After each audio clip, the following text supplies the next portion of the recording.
Hi there. Hi there. That is more than 30 hi there's as part of our intro for Silhouette's JV podcast, the deepest dive into Jersey Amazing. one can ever take. Hello, everybody. I'm Gia. And I'm David, and we are your co-hosts of this amazing Jersey Boys podcast, and we are glad to bring it to you from New York City, baby. Yes, and David is actually at work right now as we're recording this intro for you. And if you are new to the show, welcome. We are so thankful that you are here. You are part of our YouTube watching family. Just so you know, because we have had more than 30 interviews published, we're actually started off our podcast with audio only. So please check us out on Spotify, Apple Podcasts, Breaker, Anchor. Thank you, Anchor, for all the other episodes, because we interviewed John Lloyd Young and co-writer and Tony winner Rick Ellis, and original Broadway cast members from the cruise. We got you. Production supervisor Richard Hester, music supervisor Ron Melrose. We got it all. But the sun, the moon, and the stars roll on with the one. Okay? Yes, and tonight we are here with Richard H. Blake, Broadway legend. Everyone knows Richard H. Blake. He originated the roles of Warner Huntington III in Legally Blonde, Glen Guglia in The Wedding Singer, Lorenzo in A Bronx Tale, and of course he had his tenure as Tommy DeVito on Broadway, as well as Hairspray, Footloose, almost every single show you can imagine. Aida, all of it. Thank you, and thank you to Howard Tucker for making the connection. Yes, Howard has been wonderfully joining us on some of our episodes in season 2, and you will see him tonight. Howard Tucker was a writer for the Jersey Boys blog. He is a wealth of knowledge with the history of Jersey Boys from the beginning, and we're very thankful to have him with us. And before we get started, we're actually going to give you a little bit more of a deep dive into Richard H. Blake's timeline of his theatrical works. And if you know us, we're into deep dives. It's the deep dive universe. Deep dive. There we go. There we go. There we go. All right, so more about Richard H. Blake. Here we go. So he made his Broadway debut in a show called Teddy and Alice in 1987, sharing the stage with Len Guglia. He then played Macduff's son in the 1988 Broadway production of Shakespeare's Macbeth, which of course starred Christopher Plummer, rest in peace, Christopher, and Glenda Jackson. In 1990, he made his TV debut on Star Search, so excited, which we'll get into, where he competed against Sutton Foster, another Broadway legend. And then from there, check this out. Roger Davis in Rent, Radames in Aida, Link Larkin, Hairspray, originated Gus in Saturday Night Fever on Broadway, and then touring as Tony, come on. He originated, again, Glen Guglia in The Wedding Singer, one of my all-time favorites. I love it so much. And Warner Huntington III in Legally Blonde, which of course you definitely have seen on MTV. And by the way, you can hear Richard H. Blake's rockin' tenor crooning on both of these cast recordings on Legally Blonde and The Wedding Singer. We grew up listening to him on OPC records. Exactly. I mean, this is just such a full circle experience for us. But so before he made his way to Belleville, he spent a great deal of time in Oz. November 18th, 2008, he replaced Clifton Hall as Fiyero on the first national tour until February 13th, 2011. And then he migrated from Oz to Oz, where he took over as Fiyero in the Broadway production of Wicked. And then he went back to Oz, where he filled in as Fiyero, replacing David Harris in the Korean production of Wicked. Richard definitely has experience with the legacy shows. Shout out to the stage management panel that we did season 1, where they talk about legacy shows. Check it out. So, and then just before joining Jersey Boys, he played Sergei, the escapologist, and the entertainer in Matilda, the musical, and they even had to create a role for him in the original Broadway cast. So he was original Broadway cast, which brings us, of course, to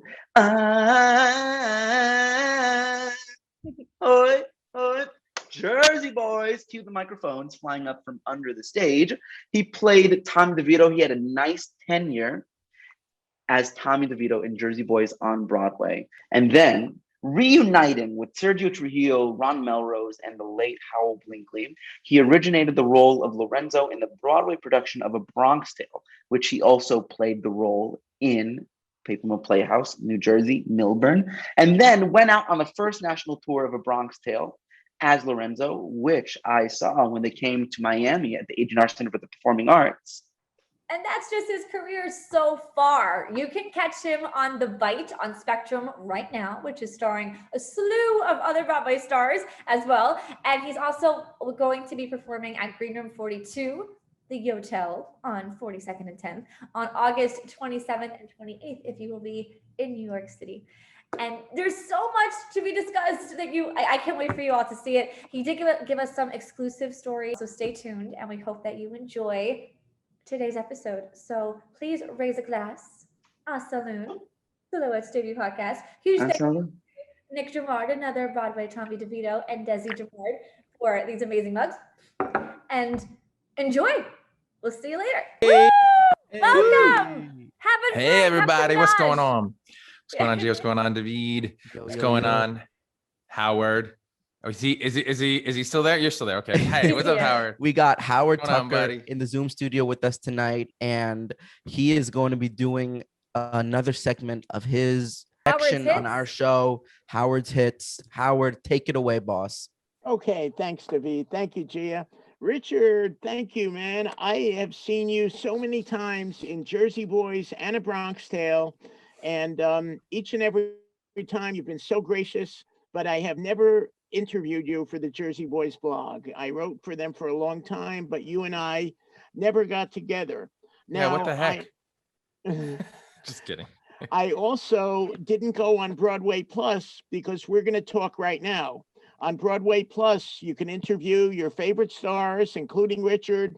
So you're saving me a nice chunk of change now by talking with me right now. That's the least I could do. There you go. And each and every time we joke about it, I try to see you either in February, my birthday, or your birthday in May. Happy early birthday. Thank you. And we talk about a birthday hug. Now, you owe me about 6 of them with the pandemic and everything else. So sounds about right. We got to make that up. All right. So, well, soon. All right, man. The world is opening up again. So, soon. Thankfully. And, Jersey Boys is starting again too, November 15th. Yes, hell yeah. Hell yeah. Right. Looking forward to that. Now, you've been doing this obviously for a long, long time. And Gia referred to Star Search. What I remember is 3 3/4 stars. Somebody who got 3.5 stars. Now, Gia already gave it away. It was Sutton Foster. And I'm going to put in a couple of comments here. I wonder what your experience with Star Search was like, what it was like working with Ed McMahon. And I know 2 Star Search alumni. I know Ty Herndon, who was a finalist. I don't think it was your year. And Marty Thomas, who beat Britney Spears. So can you give me some comments about that, Richard? Sure. Yeah, so Star Search happened for me a little bit later in my career. I'd worked on Broadway. I'd done a bunch of TV shows and a couple of films and stuff. And then, Princess Central Park happened. And when that show closed, I kind of, there was a lot of talk about me doing like a music career. So like there was just a lot of interest in like me doing a music career because young, boy vocalists were really popular. New Kids on the Block was hot, all that stuff. So, my manager at the time said, let's get you on Star Search. It's a great way to get, the recording people to see you on TV, and you kind of get in front of everybody and all the different labels and stuff, and a lot of the people who were connected with that. So that's what I did.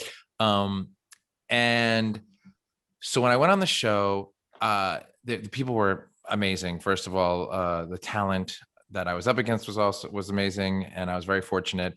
And they were also incredibly sweet. Particularly like Sutton Foster, as you said. To this day, she says that I won because she gave me her lucky stuffed animal. And she did. She, we kind of hit it off when we were, at the show waiting to compete against each other. We just, became friends. And I was really nervous for some reason. And the funny thing is she was the second person I went up against. So she wasn't even like the first person I went up against, but for some reason I was just still very nervous at the time. And she like gave me her stuffed animal. So I wouldn't feel so nervous for luck. I'm like, who does that? Who gives you like, Aw. who gives their competitor, a good luck charm? And unless it's like jinxed, you know what I mean? Like, unless it's got a curse on it, right? Not in this business anyway. Do I still have it? I don't. I've moved so many times over the years.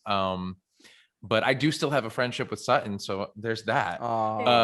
Nice. But yeah, so I beat her, and I feel bad that she probably didn't have the career she would have had, had she won. But I'm just kidding. Yeah, I'm thinking Shots fired. No, I'm thinking she's all right. I'm thinking she's doing just fine. She's good. I think that loss didn't crush her chances of succeeding in life. But no, aside from that, the rest of the season was fun. And Ed McMahon, I have to be honest with you, that man was a national treasure at that time. Like he was really awesome. And my dressing room happened to be right next to his. So the room that they put me in, was right next to his. And whenever I would walk by and stuff like that, he'd be like, hey, how's it going? How you doing? How you feeling? This and that. And he was just really so genuine and warm and friendly. He made it a really wonderful experience. And the whole thing was really wonderful experience. Marty and Ty, though, were after me. They are a little bit younger than I, but they were in later seasons. Like I said, they were, I think, once the show moved to Florida. I was on it when it was still out in LA. But Ray Romano was on my season. John Panette was on my season, who I later worked with in Hairspray. And so it was a cool experience. There you go. And we have a few lesser known people at a Star Search: Rosie O'Donnell, Sam Harris, Brad Garrett. And I do have a quick, I'm so sorry, a quick interjection. I'm sorry, Howard, could we clarify just the last names of Marty and Ty, just so our audience knows who they are? Oh, Ty Herndon, Grammy nominee. Yes. And Marty Thomas. Who still no relation, by the way. Oh, there you go. Still does shows. Yes. We'll get into that later. Marty still does shows in New York. He's done a lot of shows labeled the Diva shows, where he features impersonations, I guess, or songs at least of Bette Midler, Barbara Streisand. You're going to correct Donna Summer? Well, yeah, his show is basically, he kind of hosts a show, and it's always, he brings in vocal divas, and he sings songs by vocal divas, and he brings in amazing vocalists, like Shoshana and Jessica Vosk and everyone across the blanket. Marissa Rosen. Yeah, Marissa Rosen is she's part of his show. She's kind of like Current Picture, who I love her as well. We did Hairspray together as well. But so it's not really like impersonations. It's just you get to go listen to amazing singers sing the divas of voice. Right. Always entertaining. Oh, I recommend it for everyone. It's an amazing show. And Marty is one of the most gifted vocalists on the planet. He has this insane instrument. He can do anything. So it's crazy. Yeah. So I recommend hearing him anytime. This is a few years ago, but they had some kind of article or a feature, things you don't know about Britney Spears. And I think number 8 was she lost to Marty Thomas on Star Search.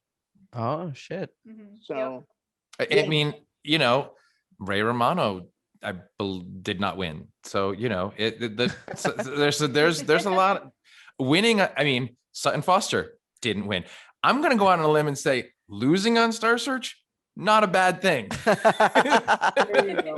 Now, I had read that your wife Terry likes country music. She does. So I do too. I do too, actually. She likes it more than I do, but I mean, I like everything. So. So she might know who Ty Herndon is. His big hit is What Mattered Most. Oh yeah, no, I mean, we both know who he is. I just don't know Ty personally, and we weren't on Star Search together. So.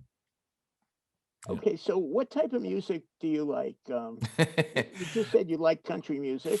I do. I listen to everything, honestly, because I like music. But I mean, I like top 40. But I really like hip hop. I know. I'm actually more of a hip hop or 90s R&B. Like the 90s is probably like that's that's my decade for music. So yeah. Well, mine end at 1980. I know everything in the 60s and 70s, and starting 1980, I really don't know anything beyond that. There's some good music you're missing out on, Howard. We're gonna have to work on that. What's your favorite music you love to sing? What kind of genre? Oh, it's funny. It used to be R&B, like when I, was younger, and like also like when I was recording, it was very like kind of pop R&B stuff.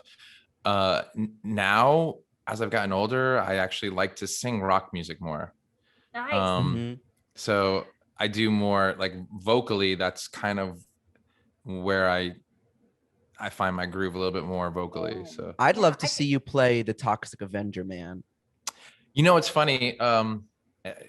We can sort of touch on him a little bit later, but Nick, I never saw the Toxic Avenger until like when it was out, so like that. And again, I don't get to see many shows, mostly because I'm usually on the same schedule. So, but man, when we became such good friends, he would show me videos of it, and then play me the music. The music was awesome. Unbelievable. The music is so dope. The music is so dope. I had the great opportunity to play the Toxic Avenger a few years ago, and it was such an amazing experience. Bon Jovi. Yeah. Literally. So yeah. Well, so I would love to. I did see a YouTube video of one of the songs from my generation. Everybody's Got a Hungry Heart. Oh, at the Bruce Springsteen thing. Yeah, I did that at it was like a Bruce Springsteen concert at 54 Below. Well, Richard, I could totally hear you singing some Steve Perry. Yeah. Yeah. One of the highlights of my life was when I did Saturday Night Fever. When I took the tour out, our first city was Chicago, and Dennis DeYoung from Styx, lead singer of the Styx, was that opening night, and he came up to me and said that great job and everything. He's like, I love your voice and this, that, and I was just like, I'm sorry, what? Can I get that on tape somewhere that Dennis DeYoung just said he loved my voice? Like, so that was one of the highlights of my life. Well, huge kudos. Yes. Okay. Well, you're gonna be going back to the 80s. I hear you're a dancer. That's how I started. And well, why don't you go into that a little bit? I understand that. All right. Your wife and it is. So talk to us. So I'm really, really, really clumsy. I always have been. When I was 4 years old, I broke my nose walking up the stairs, and my parents put me into gymnastics class, and where I took gymnastics right next door was a dance studio. And one day I was walking by and I saw tap dancing in the window, some kids tap dancing, and I was like, I want to do that. And my parents were like, okay, fine. Because they knew if they, tried to stop me, I would have been probably begging them and annoying the crap out of them until they said yes. So they just said yes. And I just found out that I loved tap dancing. And so I started tapping and really had some skill for it. So it just sort of took off, and I started entering dance competitions. And when I was 7, I started competing against this girl, and we kind of became rivals. So we competed against each other for like 4 years, and I won 2 years and she won 2 years. And it was like literally like one of those rivals where we're like we'd come in and my dad would like say to her, like, you gonna beat my son today? Or is he gonna beat you? We had pictures like of us like against each other. You know what I mean? Like that's how bad this rivalry was. It was, Tanya Harding and whatchamacallit? Nancy, oh my God, Nancy Kerrigan, thank you. Who is wonderful. Met her recently. Sweetest woman. Oh, super sweet. Nice. And so cut to I start working and this and that, and sometime later in my early 20s, I get a show called Footloose and show up for first day of rehearsals and meet this girl. And A.C. Ciula, who was the choreographer, he and I were actually in a boy band together. And so amazing. we were good friends, and, you know, years before, and we had been good friends. And he put me together with this one girl in the cast for the opening number to be my partner. And he like put us together. And he's like, that's trouble. So, you know, we laughed it off, and then we went to lunch that day, like a bunch of us, and did the, you know, where are you from? Who, you know, this and that. We told our story, and I told mine, and she's like, wait a minute, you're Little Richard. And I was like, I'm sorry, what? Oh. And she's like, you're Little Richard. She's Wow. like, we used to compete against each other. I was like, what? And she called her mom. Her mom sent photos, like 3, and this is, of course, there was no email. So it was, you know, she sent them via mail. So a couple of days later, she showed up with pictures of us from when we were 7 years old. Wow. And so, yeah, so I was like, well, that's cool. If you can't beat them, join them. And so I married her. Hey. There's that. Hey. If you can't my beat 'em, gosh. Yeah. marry him. That's right. Exactly. And you danced in Gia's favorite Wedding show, singer. right? Yeah, The Wedding that was Singer. probably the last really hard dancing that I did. Like, I mean, like kick your face, you know, pirouette, you know, like really like dance show that I did. Because I had like dance, I'm my butt off in that number, All About the Green. So, Great, yeah.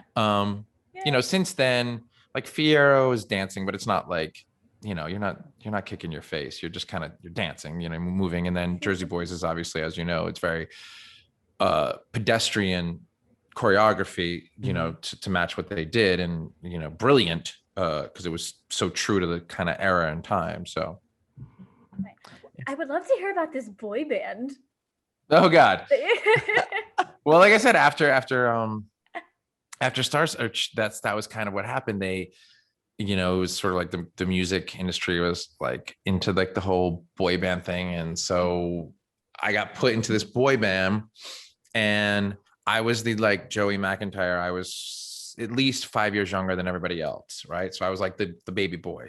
And it didn't really click. Like we recorded a bunch and we never really took off. I think we charted at like 2000 or something. No, I mean, I don't even know how far down on that. But did a lot of mall performances, you know, performed in malls and stuff like that. But then they were like, all right, this isn't really working, and the age discrepancy, we don't know how to like what fan base we're looking for. So they ended up making me go solo. So then I started doing a solo thing, and I just didn't really dig it. I wasn't really into the whole recording artist thing. You know, I missed being on stage. I missed telling a story.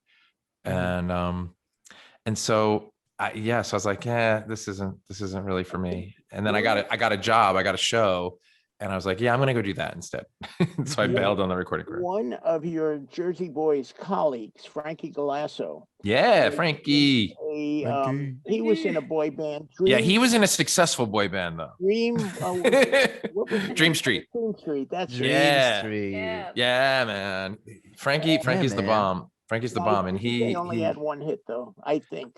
Yeah, I mean, they had one big hit, and then they had, you know, a couple songs that chart stuff. But I mean, in the grand scheme of boy bands, they were a successful boy band. We were not a successful boy band. Can we talk about just a few of your fiascos, if you will, on Broadway? Wicked. One time I was at intermission, well, right before intermission. I was playing with a theracane. I don't know if you guys know what a theracane is. So the theracane is this plastic thing that's shaped like a candy cane, right? Like a hook, and it's got like little handles on it and these balls on it. It's a hard plastic. And what you do is you use it to reach around and work on kinks and knots in your back. Right? Oh, I love that. But it's so it's this amazing therapy tool that you use, but it's sturdy, it's heavy, it's this and that. But it has this, like, you know, I was just sitting there talking to one of the people in the cast, and I was like just swinging it around, and I swung it right into my nose, and literally broke my nose wide open. Ah! Broke my nose, busted it wide open. Now it's like intermission. So I took a bunch of Siptic. Did you guys know, like when you put on your face when you cut yourself shaving, it's like a powder, like you put, and I just pour it in this open, like my nose is just like split open, and I just pour it in there to try and get the bleeding to stop. And then I go back on stage for Act 2, and we start Thank Goodness, and Chandra you're Lee like, Schwartz, oh goodness. Chandra Lee Schwartz was playing Glinda, and she turns to me at one point. She's like, "Oh!" Because like literally it was the same thing. Just blood was just like gushing down my face, and very in character. I've had a lot of mishaps on stage. Oh my God! Anything in Jersey Boys? I'm trying to think if I ever did anything really painful in Jersey Boys. I mean, there's plenty of mishaps in Jersey Boys. I walked out without the cards. I can't even tell you how many times I walked out without the cards. That's like the biggest one. Like the biggest faux pas you can make is that, I mean, there's actually bigger faux pas, I'm sure, but that's a big one. You know what I mean? Like when you walk out and you have to do a whole scene where you're doing card tricks and you don't have cards. You got to do some seriously good improv there. I am not fantastic at improv, so it never really went as smoothly as I would have liked. But yeah, I think probably like 3 or 4 times I forgot the cards. Wow. Well, that's not that many. I mean, in the grand scheme of how many shows I did, no, but. Right. But when it happens once, you're like, how do you ever let that happen again? Right. Like the humiliation is so bad. Well, so do you remember what happened? I fudged it and I like turned it and pretended, and I just kind of like tried to put him in front of me, and I'm like, see this card? And I like made up lines, and I was like, remember this card? What color card is this? All right, what card is this? But you know what I mean? Like I just changed the lines and kind of like improvised, like to make him know that I had a card. You know, like I was doing a card trick. So. I think it works with the mime. Yeah. Can we talk about like a thumb trick, maybe? Nah. Okay. We talk a little bit about A Bronx Tale, and you know, you played a dad for the first time, Lorenzo, and you're a dad. You know, Grayson is what I think you told me 9 years old. Yeah, he's gonna be 10 soon. Yeah. And salute. how did that? Thank you. How did the two of them compare? With you're being a dad for the first time in A Bronx Tale, and you're being a dad in real life. I mean, it's pretty close. No, I'm just kidding. I mean, being a dad in real life trumps everything. He's my world. He's my everything. You know, he's my best friend. He's the apple of my eye. He's like literally like, you know, and you see what I did there? We see what you did. But no, I mean, like, yeah, I mean, he's, I don't know. It's you don't ever, everyone says to you that, you know, you're never going to understand love until you have a child. And you're always like, yeah, no, I get it. I'm going to love this kid more than anything else in the world. But you don't understand it until you actually have a child. You don't understand what that is truly like.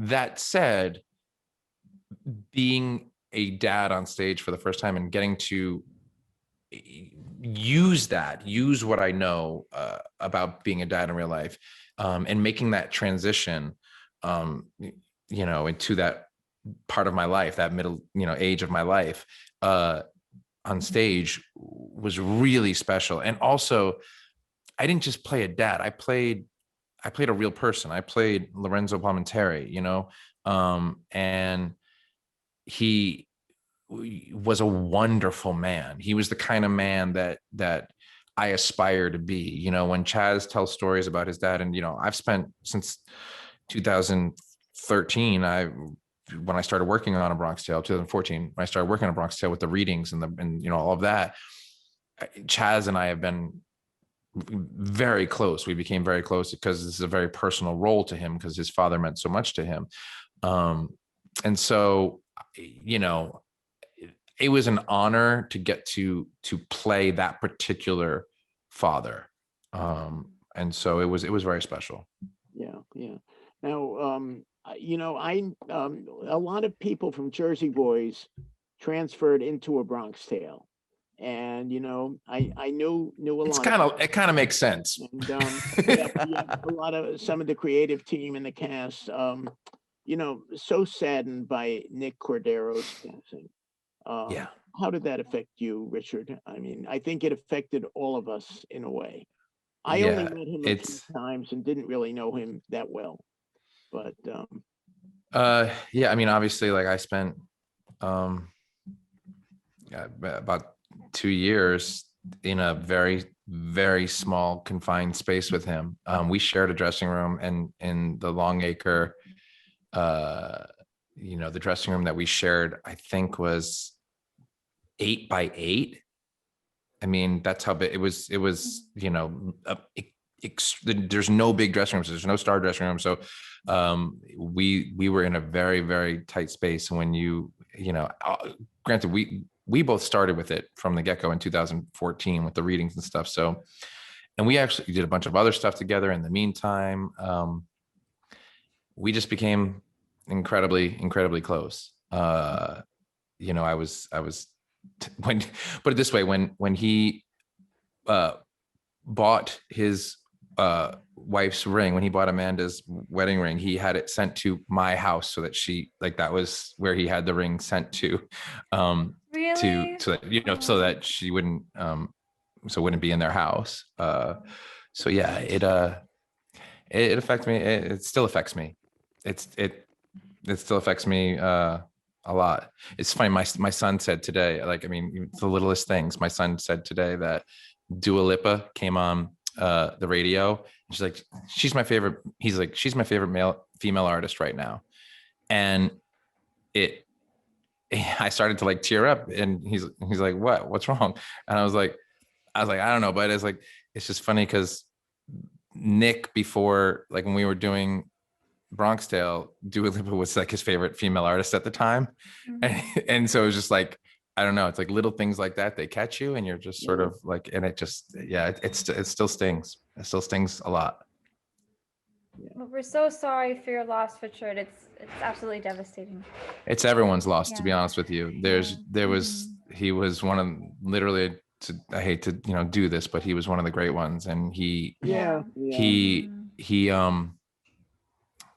we're all missing out on a lot because he was gonna give great things to the world. So, and he did give great things to the world, because I don't know if you guys follow Amanda on Instagram at all, but they made the most gorgeous child on the planet, Elvis. So, I know he's looking down, smiling. Let's all raise a glass to Nick Cordero. Hell yeah, salute. Absolutely. That's awesome. Oh man, the wedding ring story, that's pretty, well, the engagement ring story, that's pretty wild too. That's awesome. Wow. There are so many other things too. I do want to go back for a second. Back to thinking of 90s, that was your time. And well, it's your favorite era, the music to listen to.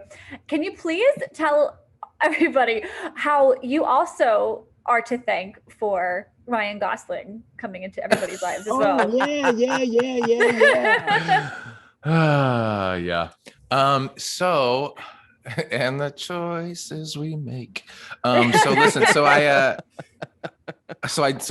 we talked about this show, Prince of Central Park, right? That I did when I was young. I had worked on it in the out of town in Key West, Florida, the very first incarnation of it, and then in Miami. And while we were in Miami, I was kind of getting a lot of buzz. I was a starring role in this show, and so a bunch of the people from Disney came down to see me for the show, because they were looking for someone for Mickey Mouse Club, the new Mickey Mouse Club TV show, right? So they came down, and I was dancing my face off, singing my face off, and so next thing I know, they're flying me up to Orlando to meet with Michael Eisner, who was the head of Disney at the time, and offering me a job on the Mickey Mouse Club. And it was the show was huge at the time. It was especially for kids my age and stuff. And they were offering me this crazy contract. It was insane. And they had the kids who were on the show pick me around the park and tell me how cool it was and everything. It was pretty awesome. But at the same time, then we got our theater for Princess Central Park on Broadway. And I had to decide if I was going to like leave Princess Central Park or, to do Mickey Mouse Club or continue with the show and turn down Mickey Mouse Club. And my dad was like, look, dude, it's up to you. It's your decision. And so I like thought about it and I was like, I want to do the Broadway show. And he was like, really? But no. And I had worked on it for 2 years at this point. I couldn't imagine anybody else opening that show and, and playing that part for the first time on Broadway. It just didn't sit right. So so I did that, and they had to find somebody to replace me because I didn't take it at the Mickey Mouse Club. They needed to hire a kid, and so they hired Ryan Gosling. And so, but look, it doesn't mean that I would have, had any career even close to his. It's not like anyone else from that show ever became anything, like, Christina Aguilera, Britney Spears, Justin Timberlake, JC. Whoever even heard of those guys? Whoever even heard of them? Literally never. And and look, I got to open the show on Broadway and do the show on Broadway for 4 performances because we closed after 4 performances. So God, above the title, correct? I was. I am still to this day the youngest person to have their name above the title of a Broadway show. There you go. So. Come on. And was it Richard H. Blake at the time? It was. It's always has been. Yeah. Okay, gotcha. Always has been. Yeah. Always has been. Always will be. And, now because I had my opportunity to drop the H. At one point there was a Richard Blake in the Union, and so I had to go with Richard H. Blake, and then he was much older, and so he passed away, but I didn't know it. And I found out later that he passed away, and I could have dropped the H and been just Richard Blake. But in the meantime, someone else had joined the Union and already taken up Richard Blake. So I missed my window to drop the H. What are you going to do? What are you going to do? Go back to the hotel room and rinse out your socks. Right? Exactly. Well, Richard, you have to know, like, of course, we all make our decisions, but please do not regret anything, and especially for the audience that what Mickey Mouse Club was. Like, you have done that with so many young people getting into theater. Really, like The Wedding Singer, Legally Blonde, Wicked, Hairspray, all the shows that you've had lead roles in. You're on those cast albums. You got so many people into theater. No, I please, I tell it for the lightheartedness of the story. I think it's funny. I think it's hysterical, but by no means do I regret any decision. Look, I say this all the time. The best role that I have had to date is husband and father, right? Like that's literally the best roles that I've gotten to play to date. And I wouldn't have my wife, I wouldn't have my son if my life was different in any other way. I also wouldn't have the experiences that I've had. Like I wouldn't trade any of it. Look, blessed, #blessed. I mean, I hate booked and blessed. I hate saying that. I hate doing the whole #blessed thing, but but for real, like I have nothing to complain about at all. Amen. If I didn't have a career, I wouldn't have a career. And what I mean by that is in this business, you develop relationships, you develop a name for yourself, you develop not just a name for yourself above the boards, but you develop a name for yourself in work ethic and who people want to work with. I've worked with the same directors and choreographers a lot because I go in and I give you 150%, and I show up and I'm consistent and I do my job. I don't complain, and I think I'm pretty easy to work with, and they like that. And I say, like, look, I'm not the most talented person for all of these, roles. These roles could have gone to, I could name 5 other guys off the top of my head that would have been just as good in any one of these roles. It just so happened that the director who was casting for that, or the choreographer was casting for that, was like, hey, we have 2 great options to choose from. Who are we going to choose from? Well, I've worked with Richard. I know what I'm going to get. I like him. I want to work with him again. You know what I mean? And that's part of this business. It's that nepotism is a part of the business, because it's also a safety net for them. They know what they're going to get. And so that's kind of what I mean by that is this business isn't just about like the best person for the job is always going to get it, because there's so many right people for the job, and it's all subjective, it's all opinion based to begin with, and there's so many other factors that come into it also, so I tell people your work ethic is everything. It's everything. You on time is late, early is on time, right? Rule number one. Entitlement, you are entitled to nothing. You show up starting to think that you are entitled to something, no one is going to want to work with you. I promise you. You might make it for a little while, but eventually they get sick of it. You know what I mean? Show up, do the work, keep your head down. You know what I mean? Like, I'm not saying don't stand up for what you believe by any means. Please don't misunderstand when I say keep your head down. I mean, but it's just like keep your head down and work is what I mean. Like, don't get distracted by all of the other stuff that comes along with show business. At the end of the day, if you work hard and you're nice to people and you're going to succeed. Did you watch Smash? I watched a little bit of it because obviously I had so many friends on it. But I didn't watch a lot of it. Well, in season 2, Jennifer Hudson's character, she's like, so Catherine McPhee's character is backstage at a show that Jennifer Hudson is doing, and Jennifer Hudson, so Catherine's like, oh, what advice do you have? Like, can you give me some advice? And Jennifer's like, protect the work. Yeah. If the work's good, they won't be able to take you down. Yeah. Exactly. Yeah. And it's true. You have to protect the work. You always have to protect the work, and the other thing is you can protect the work, but you also have to realize that you are one vessel, right? Yeah. You are one vessel. So you may not want to do something a certain way. Just do it. At least try it. You know what I mean? This business is about creating art, and we're always like, I see a lot of pushback and kickback a lot from some young actors and stuff, and old actors too, I guess, anybody. But that's like kind of one of the biggest things I could tell people is like, be willing to do what you're asked to do. And you may not agree with it, you may not like it, but give it a shot. And then see, because you know what? There's smart people doing their jobs. There's the people who are the directors, people who are the writers. A lot of times they're don't always think you're the smartest person in the room.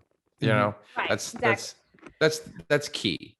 Right. Well, who you're describing right now is Tommy DeVito. Yeah. Right. So I just couldn't help but think that. So what's it like to play a character and to, go through learning about the character through Richard Hester and Des? Like, how did you go about creating that from your previous roles? Well, the antagonist has always come easy to me. The bad guy is always kind of real. And people ask me that, like, a lot of times they're like, why do you seem to, play all these bad guys and why do you do it well? And it's not. I said, well, I have a different outlook on it, I think, than some people, which is very few, unless they're a psychopath, and I wouldn't even say sociopath, I would say psychopath. Very few bad guys or antagonists are trying to be bad. They just don't even know they are bad. There is a naivete in their behavior. I love you know that. what I mean?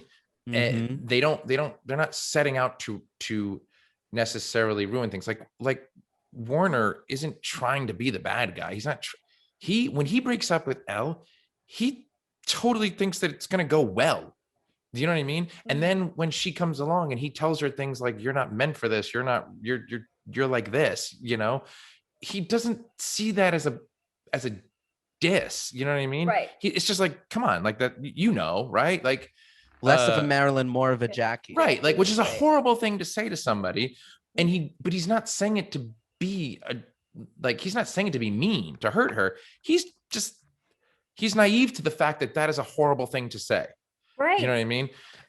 You know, Glen Guglia, a step further, total jerk, you know, like philanderer, drug addict, this and that. But that's what he thinks life is. He thinks that's fine. Do you know what I mean? We're in the 80s. We're in the 80s. We're in the culture of, you know, that's what it's gonna be. I'll have my wife at home. Look, you know, that's who this she'll be, and I'll go do my thing. And I mean, but he's not like, oh, I'm gonna hurt. It's never about hurting anybody. Right. It just hurts people because that's the result. Right. And when you that's what's play it from that understood. place, they start to have something that you can at least latch onto, a humanity that you can latch onto, you know, whether you agree with them, whether you hate them, whether you're like, oh, I hate that kind of person, you can at least sort of acknowledge the human aspect of it. So if you look at some of the stuff, and Tommy DeVito is the prime example. So yeah, if you look at some of the stuff he says, like there's two prime examples that always jump out to me. Right before he goes to Bob after Cry for Me, he's like, yeah, you're in the group. Like right after they sign, he's like, Frankie, go give the kid a haircut. Yeah, it's like a jab. Yeah, like this is like because he had just said, if this all comes crashing down, don't come crying to me. And now, like, yeah, go give the kid a haircut. Like that's all you're good for. Yeah. You want me to go get yourself another lead singer? Yeah, go give the kid a haircut. Yeah, and that's the thing about Tommy. There's no better example. I think that's kind of where I was going with this, of someone who he was not like, he was as people say, like, you know, who knew him. It's like that, like he was a dick, but he was also, you have no Four Seasons without him. Right. And he took care of everybody until he couldn't. Do you know what I mean? Yes. Like he did it his way, but he wasn't just in it for him. He knew he needed others. He knew, and there was a part of him that needed brothers too, you know? But he's damaged goods, you know? He had his flaws. He had his, you know, his demons, and that's kind of what it was. But like I said, he was never out to sabotage anyone. Yeah. He was self-sabotaging, you know, like that's. Did you meet him? Did you meet? I unfortunately did not have the chance to meet him. I spent a good deal of time with his family. He, from the time that I joined the company, it was, I think about 9 months before I joined the company was the last time he came to New York. And so, he wasn't, so I didn't get to meet him, but his family was incredibly sweet, and they had the most wonderful things to say. And he actually sent me a letter that his family, I guess, had said, you know, I had joined the company and stuff like that. And he sent me a letter, which was really sweet. Oh, nice. That's wonderful. Yeah. And as far as this, like the self-sabotaging goes, that's where the theme of the show comes in, where everybody remembers it how they need to.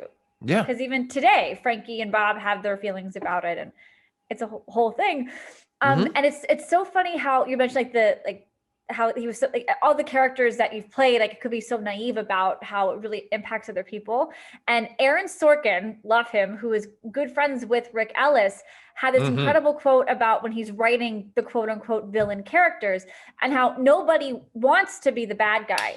But if you look at things that take place today, you know, because everything that like David and I's generation has is like 80s, 90s, and even 50s, 60s stuff, like Grease and Hairspray and everything from history. So in The Social Network, which we just rewatched, Rashida Jones says to Jesse Eisenberg, he's like, "You're not an asshole, Mark. You're just trying so hard to be," you know. And I think that's where our generation Tommy has that disconnect, right?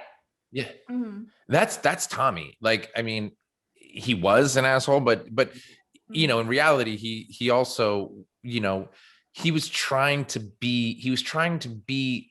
Look, he was this little guy, right? He wasn't much bigger than Frankie to begin with. Okay, so he's this little guy. He he knew he didn't have the skill set that anyone else in the group had, right? And because of that, he was the guy who had to be the boss. He had to keep everybody on a certain level to keep himself, necessary, right? So he was like, so he kind of treated everybody and kept everybody in check and did that for so long and was constantly trying to do things. And because of all the people in the group, he was probably the least talented, of all of them. And he knew that. So yeah, it's such a great show. I mean, it's such amazing characters, such amazing complex people to play. And I miss it very much. If you could do the show again now, would you do it? Yeah, of course I would. Yeah. Hell yeah. Hell yeah. Honestly, like if I, when people ask me all the time, like, what role would you, if you could play any role again, what role would it be? And it's hands down, it's always Tommy DeVito. I think, if there's a role that I could hold, that I could always come back to, and like I could go off and go do something to the home base, that would be my home base. Is there a certain level of the show that you would want to do it?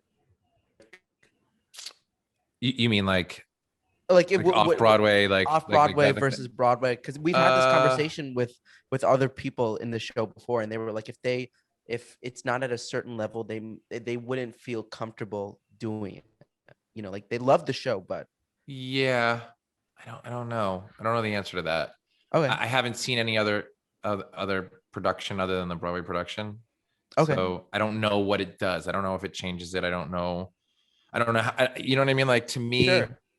I have a very fond, image and memory and all of that in my head. I just don't know if it would be different, and if I would feel like I was in a stranger's house. Sure. Yeah. That makes total sense. I don't know course, though. yeah. Like it could be the same for all I know. How did you land the role, Richard, of Tommy DeVito? I auditioned. What was I? I was doing. I don't even know what I was doing. Oh, I had finished. Whatchamacallit? Wicked. My son had just been born, and we had just gotten back from Korea, and I was like, all right, I'm going to take a little time off, and then I started doing TV and film work, and I did 2 TV shows and like a film, and the audition for Jersey Boys came up, and I went in and did audition for for Richard Hester, and then I had a call back for Des, and that was it. But I didn't hear for a while. In the meantime, then I got Matilda. And Matilda I didn't audition for. Matilda, they just called me and said, hey, we need someone to start tomorrow. Are you available? Are you free to start? And I assume they knew because I was just auditioning for something else. They're like, can you come in tomorrow? And I was like, yeah, sure. Why not? And then I think it was a week or two later, I found out about Jersey Boys. So yeah, it was very interesting.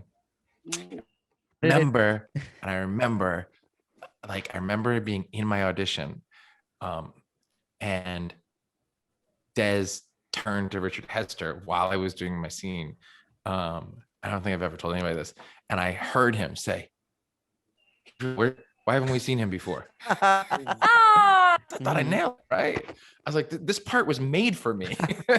Literally, that's how I felt about it. I was like, this is the easiest audition I've when I say easiest audition, I mean I get inside my head. I'm just bad at it. I'm not very good at it.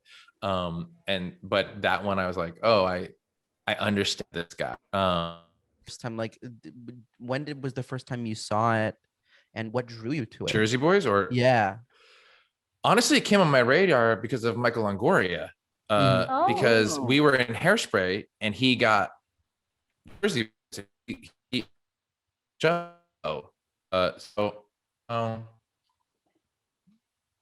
I think that's how that happened. Yeah.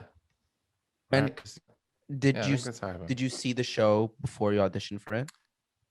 The first time I saw the show was my first day of rehearsal. Wow. Whoa. So I had never how seen the did it show, feel? and I went my first day of rehearsal. I went and saw John Gardner do the show. Yeah, because he had been, because Andy.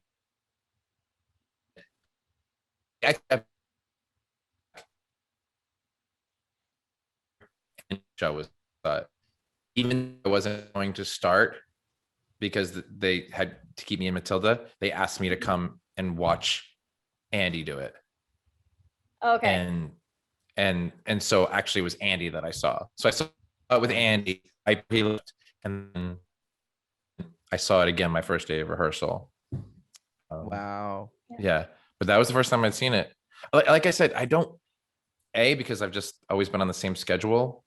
I don't really get to see any theater, and if I'm off and there is a show on that night that I have off, I'm not going back into a theater. I spend a lot of time in a theater. Better I should spend some time with my kid. Better I should spend some time with my kid. Exactly. There you Well, go. that's so interesting. You were telling us yesterday that You just just made me think of the way Matt Bogart says that line. Oh, what a guy. I love that man. What a guy. Anyway. You were telling us yesterday that you don't really listen to much musical theater or show tunes. I don't listen to it at all. That's No. so fresh, man. Like that's so like, and that, for me and Gia, we love, we love cast albums. We grew up on like specific cast albums, but it's so interesting to hear this kind of perspective, Yeah, I like, by all means, I love theater. I love what I get to do. And when I do go see like a friend in a show, because I will, like if I have like a friend making a debut or an opening night and I will go see them. It just doesn't happen very often that I can. But I don't really choose to go see. I actually prefer plays over musicals if I'm like an audience member. And I'm also one of those jerk actors, theater actors who calls them soundtracks. Chris Hoke, I swear to God, Chris Hoke would yell at me and tell me that I was going to get my card taken away from me, my equity card taken away from me, because I would call a cast album a soundtrack. But unmarked cars. Yeah, I don't exactly. I don't listen to them, and it's not because the music's not good. It's just I don't know. I just don't. That's totally and when I watch things like I'm a big sports junkie, so like I listen to like sports radio in the car. Like it's like No, but I don't blame you, because you need to have other hobbies, and you're a very well-rounded person. Even your son Grayson, like he's in sports. Well, David actually has a question about golf. Well, because you're a big golfer. I am indeed. I actually played golf for 6 months. It was a miserable 6 months. I was pretty horrible. I'm a tennis person myself. Okay. And a lot of golfers are tennis, like a lot of tennis players and golfers, because the motion has a lot of similarities. It's true. But so me and golf just didn't, didn't work, but it all ended badly when a driver went into the lake. I was on the driving range, and it flew out of my hand and into a lake, and that's where I called it a night. So one way to get better at golf is to hold on to the club. That's right. That's like lesson number one. Wow, you're being Happy Gilmore over here, David. You got it. No. Well, if you want to get into golf stories, so I have a funny one. We're talking about fiascos during shows. So I was doing Wicked on tour, and we were in New Orleans, and it was the day we got to the city. I think it was the day we got to the city, or whatever. And yeah, it was, because it was a day off or something, and I went out golfing with one of the guys in the cast. We were sharing an apartment together. So we went golfing, and then we came back to our apartment. We were going to go to dinner. So he got in like the shower first, or no, I got in the shower first. And while I was in the shower, he was hitting golf balls into the refrigerator and of our apartment, and they were like bouncing over his head. And we did that a lot, by the way. And Okay. like we were roommates like in like every city, and we would always like, we were big golf people, and so we would always like hit the ball into like the refrigerator and have it bounce over our head and stuff. And so I got done, he went to the shower, I got dressed, I took my golf club and I started doing the same thing. And I smacked a 9-iron, and I cut it a little too thin, or shut the face a little bit, and it went into the refrigerator and came right back into my eye. It hit me right in the eye. Oh no. And I instantaneously went blind. Like literally, like within a second, like everything went white. Oh no. And I freaked out. I like ran to the fridge. I couldn't see anything. I opened up like the freezer, grabbed ice, threw it on my face. I went to the bathroom, and I was like, Dom, you gotta take me to the hospital. You gotta take me to the hospital. I've been in the emergency room 37 times in my life. I've broken every single bone. I've been stitched up more times than you could possibly imagine. This was the most scared I've ever been. Wow. So long story short, I was blind in both eyes for 4 days, and my right eye for 2 weeks. Oh my God. I had a severe hyphema. I had a tear in my retina. I had to sit. I wasn't allowed to lay down or stand because of the pressure for 48 hours. I wasn't allowed to just move. I just had to sit, and every hour I had to put drops in my eyes. So I had like just an alarm that would go off like every hour. I couldn't watch TV. I couldn't dial the number on the phone. We didn't have Siri then. You know what I mean? Like it was, so yeah, it was pretty. So I have a golf, that's my golf story. Do you ever think of starting a Broadway golf league? Start Well, your own group. I host Start your own the group. I host the Broadway golf outing every year, which is Okay. a charity golf event that we've done. We've done 4 times, and 4 years in a row. And it's, we raise all the money for Actors Equity, Broadway Cares. And yeah, it's a lot of fun. We get like 80 golfers from, the industry, crew guys and cast, musicians. Wow. And we raise, a bunch of money for a good cause. So yeah. That's Beautiful. awesome. When did you guys start it? When did you start it? We started it during Matilda. No, after Matilda, but me and one of the guys in Matilda, Scott Difford, he and I started it. I want to say, I was doing Bronx Tales. So 2016. I think Jersey Boys, all the tight harmonies, was that the hardest show musically that you've had to do? No. Hardest show musically I've ever done is a show called Avenue X. It's an opera that Wow. that takes place during the same time period. It's about this Italian boy who wants to sing. He and his friends do a doo-wop group, and he goes down. Don't want to be more than that. They just want to sing in the corner, and it's really important to him. And he would go down to the sewers and sing because the acoustics were good. And one day he meets this African-American boy who's down there singing as well. They become friends. They realize that together they sound better than any other combination of voices, but obviously the racial doesn't go well, and they become friends, but obviously it's not an easy thing. And then it gets very dramatic, and someone dies, and blah blah blah. I'm not gonna tell you who, but maybe it was me. Yeah, no, and honestly, it was one of the most awesome experiences and shows that I've ever done. It was very, very cool, but incredibly demanding vocally. Sure. You're 33 songs, every song you're in, because you're the orchestra. If you're not singing lead, you're singing backup. So yeah. Wow. So that's because there's so much going on, backstage with everyone else. Everyone is doubling everyone in Jersey. Yeah, I was gonna Boys. say that in Jersey Boys, they were really Ron Melrose. He's the smartest guy in the room. I always say that. But he did this amazing job of arranging it. So,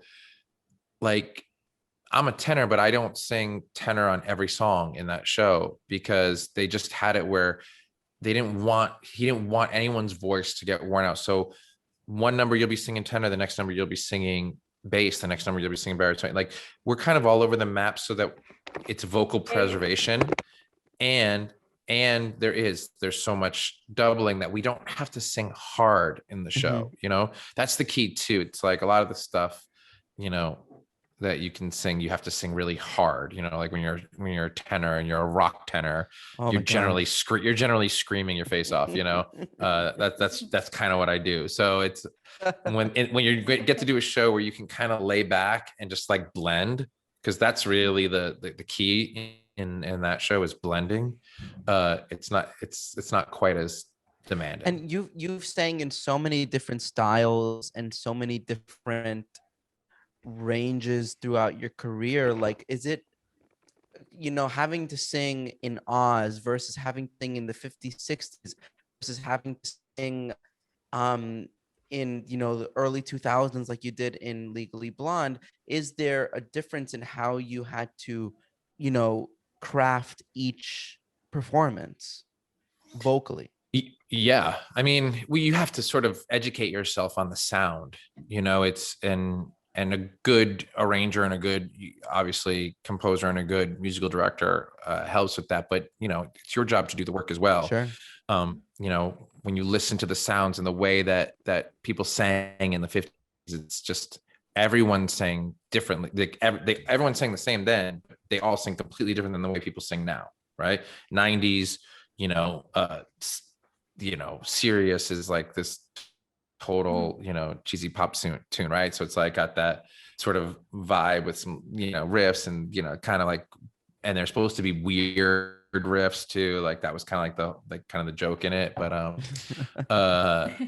and then you have like obviously the 90s, or that was early 2000s, but then like the 90s you know, vibe that was going on with Rent, you know, or late 80s, you know, early 90s vibe that was going on with Rent, the rock, and you have to sort of associate yourself with the sound and the time of the sounds.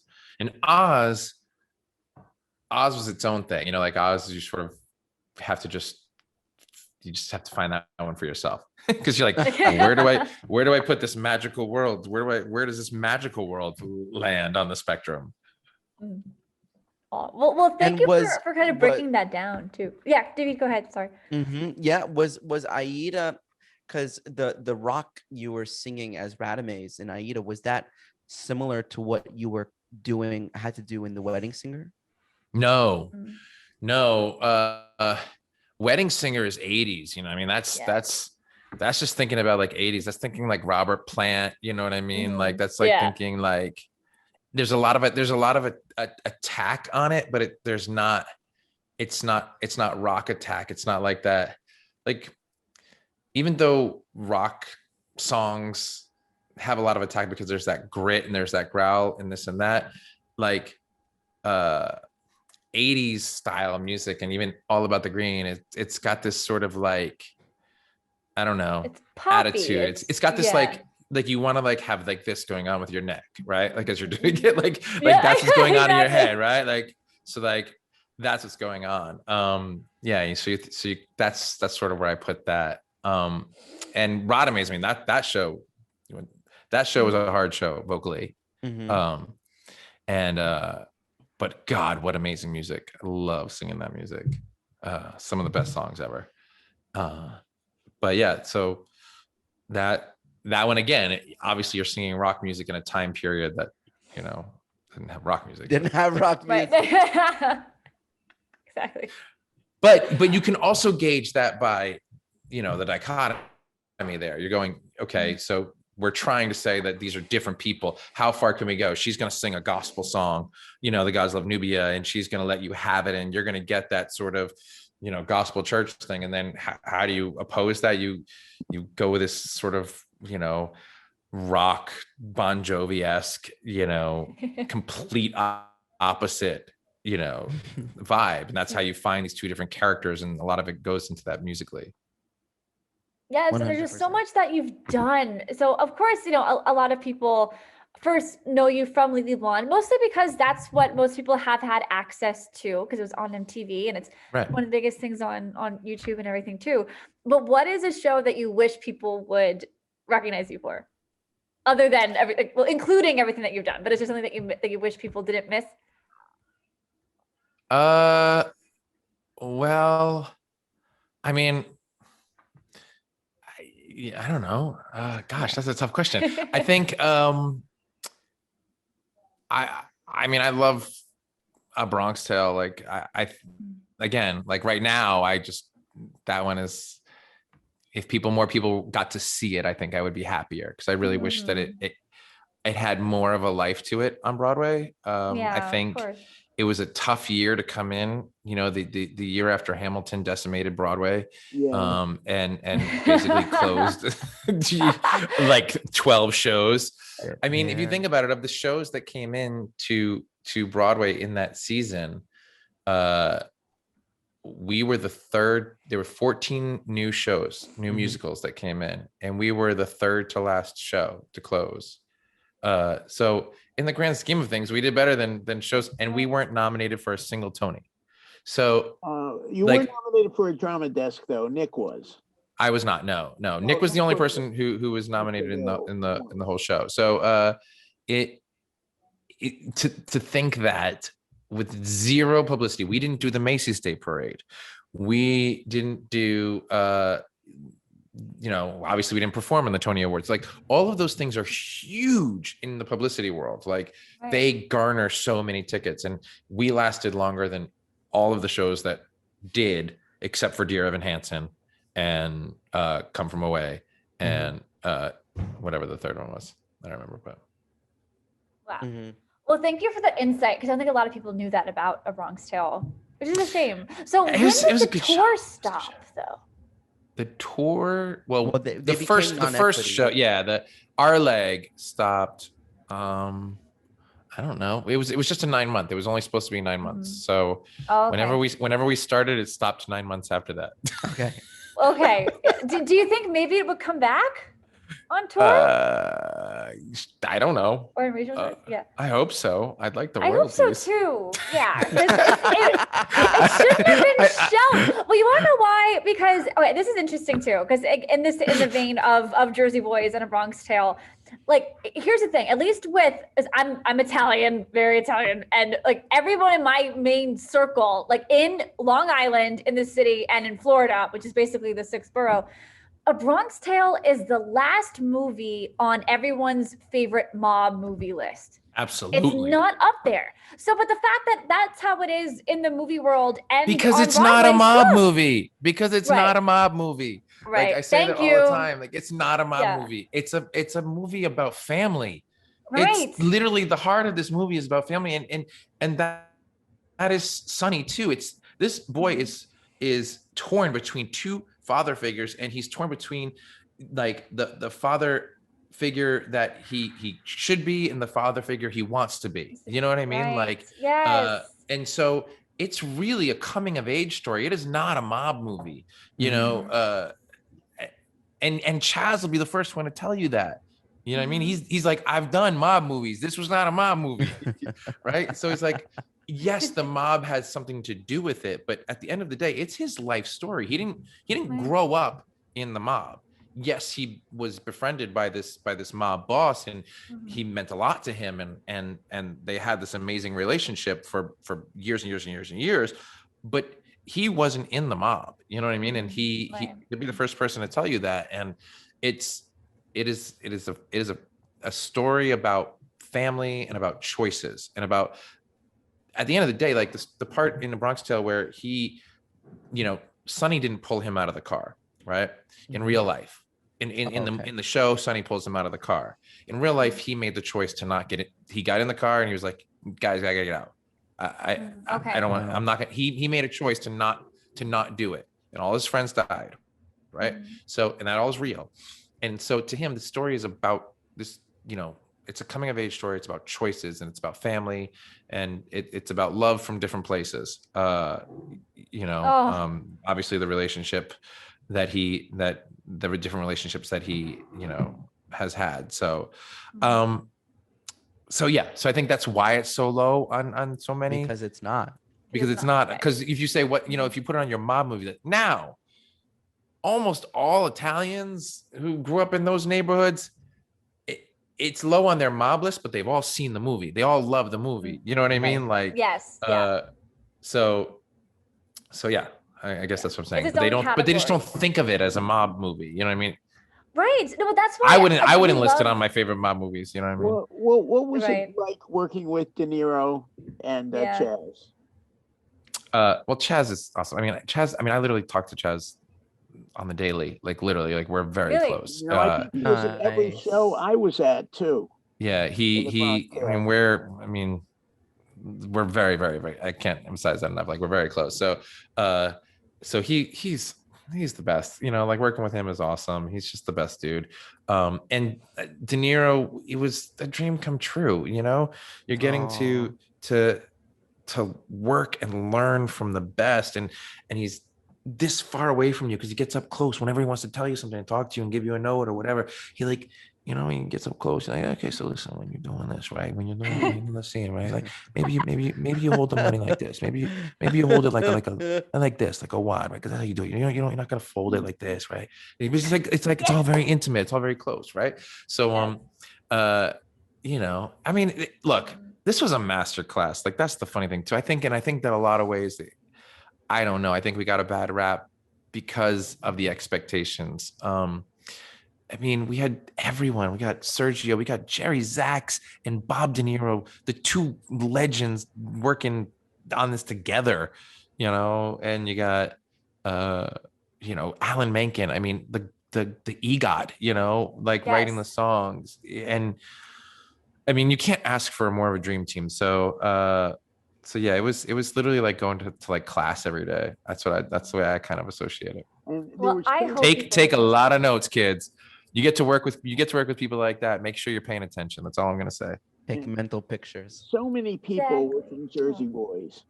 Yeah, About the time that Jersey Boys was closing on Broadway. yeah. Mm. It's a logical transition because you're looking for Italians, and you're looking for Italians who know how to play characters from the further than 60s. August From the Wilson. 60s, and you have the doo-wops. You're looking for tight harmonies. I mean, it all kind of makes sense. You don't have to go much further. It's an easy Right. casting call, Mhm. and it's the same producers and Exactly. creative teams. So, like I said, Mhm. nepotism has its way. They're like, well, shoot, we had everybody we need right there. Why? Yeah. Right. Well, that's why I have so much respect for the Dodgers, because if you think about it, like beginning with Jersey Boys, the 4 seasons never won a Grammy, and they made one of the most successful Broadway shows worldwide about that band who was like, of course, so popular, but they never won. And they won the Grammy for the cast album, which is so interesting. Well, think about this. Mhm. Bob Gaudio and Frankie Valli made more money off of the Broadway show of Jersey Boys than they ever did as the group the 4 seasons. Yep. Shit. Isn't that sick? So Crazy. I mean, it kind of Yeah. puts things into perspective, right? Wow. It's like, It does. and they're one of literally the most iconic groups of all All time. time. It pays to Right. go to jail. Right? Right. You know what I mean? There you go. Exactly. Yes, but they did the same thing with the Bronx. Like, they take chances on these stories, and I Well, hope that there's a you chance know, for Bronx Tale to come. Speaking of the circle back. Dodgers, and bringing this all full circle, my wife and I met in a show produced by the Dodgers. Footloose was produced by the Dodgers. Ayo. So Yes, it was. I have the Dodgers to thank for a lot. So Aw. Aw, A That's salute. awesome. Yes, salute. A salute. Well, you know what, David, Howard, I think this is a beautiful place to wrap To up. wrap up. Thank you so much, Richard H. my Blake, for pleasure. coming on the Zoom What fun! studio. And don't forget to check me out on The Bite season 1, which is a new TV show on Spectrum. Ayo. Yay. Starting next Friday on May 21st. Yeah. So What? The bite yeah. on Spectrum. Check out Richard H. if you Blake. love theater, you guys are gonna love the show. It's Audra McDonald, Will Swenson, Oh, come Wow. on. Rob McClure, Taylor Schilling, who else in Rob it? McClure. Jackie Hoffman, I mean, it's Oh my literally just goodness. stacked with theater people. Wow. Nikki James actually directed What? a lot of the episodes. I What? mean, it's That's Wow. sick. All right. So everyone Spectrum. check out The Bite on Spectrum, The starring a slew of a Broadway slew stars. of Broadway stars. Yeah. And check out Richard H. Blake on Instagram. Check him out on YouTube, anywhere. Like, listen to his cast Buy me a albums Cameo, Broadway Booker, Cameo- Broadway Plus. I don't know. everywhere. I'm trying to Just remember all the things book that I'm him. supposed to plug. And this has been another installment of Silhouettes JB podcast. You can find us wherever you can listen to podcasts, on Spotify, iTunes, Apple Podcasts, Google Podcasts, Breaker. Follow us on Instagram at Silhouettes JB podcast _. Can't forget about the underscore. Join our Facebook group, Silhouettes JB podcast group. And thank you to Anchor, because we Thank would you not be to here Anchor. without We you would not be distributing here. us to everyone. and a salute. Did you have all that Salute. memorized? We've done it a million times. That was impressive. That was impressive. Thank you. Thanks for having me, guys. Of course.